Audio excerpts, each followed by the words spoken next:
Bharatiya Janata party के लिए 2024 के लोकसभा चुनाव में रिकॉर्ड बनाने और रिकॉर्ड तोड़ने वाले इस सांसद को आप जानते होंगे। इन्होंने इंदिरा गांधी को मदर ऑफ इंडिया कह दिया था। उसके बाद पत्रकारों ने इनसे सवाल किया कि क्या आपने इंदिरा गांधी को मदर ऑफ इंडिया कहा? तो सुरेश गोपी, जो कि केंद्रीय मंत्री हैं, दो मंत्रालय संभाल रहे हैं, उन्होंने कहा कि देखिए, मैं पहले ही इसे क्लियर कर चुका हूं और ये समझा चुका हूं कि मेरे बयान को दोबारा से समझने की जरूरत है और दिमाग लगाने की जरूरत है। अब मेरे बयान का सही मतलब लोग समझ चुके हैं। फिर लोगों को लगा कि सुरेश गोपी सफाई क्यों दे रहे हैं अगर उन्होंने कुछ गलत नहीं कहा। लेकिन पूर्व पीएम इंदिरा गांधी पर बीजेपी सांसद सुरेश गोपी ने जो सफाई दी वो भी बहुत वायरल हो रही है, क्योंकि एक दिन पहले उन्होंने इंदिरा गांधी को मदर ऑफ इंडिया कहा था, लेकिन अब कह रहे हैं कि उनके बयान का गलत मतलब निकाला गया। उन्होंने इंदिरा गांधी को मदर ऑफ इंडिया नहीं बल्कि भारत में कांग्रेस पार्टी के लिए मदर ऑफ इंडिया कहा था। हालांकि सुरेश गोपी ने यह भी कहा कि सिर्फ इसलिए कि इंदिरा गांधी कांग्रेस से हैं और उनके कुछ गलत फैसले के लिए उन्हें जिम्मेदार ठहराने से बचा नहीं जा सकता। सुरेश गोपी ने कहा कि वो इंदिरा गांधी को आजादी के बाद से उनकी मृत्यु तक भारत का रियल आर्किटेक्ट मानते हैं। अब सवाल है कि इस बयान पर विवाद क्यों हुआ। दरअसल सुरेश गोपी केरल के बहुत ही मशहूर अभिनेता हैं।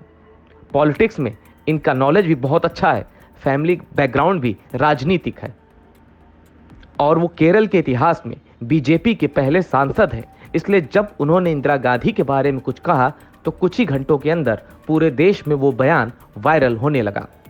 सुरेश गोपी ने मदर ऑफ इंडिया वाले बयान पर अपना पक्ष रख दिया है।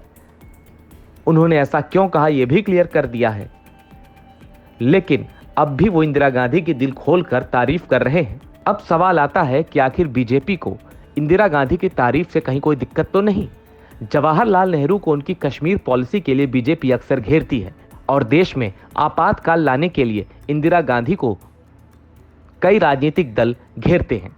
संसद के अंदर नरेंद्र मोदी और अमित शाह की जोड़ी तो नेहरू की नीतियों पर कई बार निशाना साध चुकी है, लेकिन इंदिरा गांधी को लेकर बीजेपी उतनी मुखर नहीं रहती। बीजेपी के पुराने नेता अटल बिहारी वाजपेयी जैसे लीडर भी इंदिरा गांधी की लीडरशिप के फैन थे। यही वजह है कि सुरेश गोपी ने इंदिरा गांधी पर जब बयान दिया तो उसे बीजेपी वालों ने भी खूब सुना और कांग्रेस वालों ने भी खूब सुना। इमरजेंसी के दौर में इंदिरा गांधी को लेकर एक नारा दिया गया था, Indira is India, India is Indira. यह नारा कांग्रेस के अध्यक्ष देवकांत बरुआ ने दिया था। ये वो दौर था जब विरोधी नेताओं को जेल में ठूसा जा रहा था।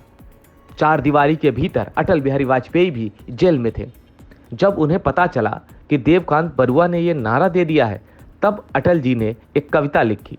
वो कविता थी, इंदिरा इंडिया एक है इति बरुआ महाराज, अक्ल घास चरने गई चमचों के सरताज।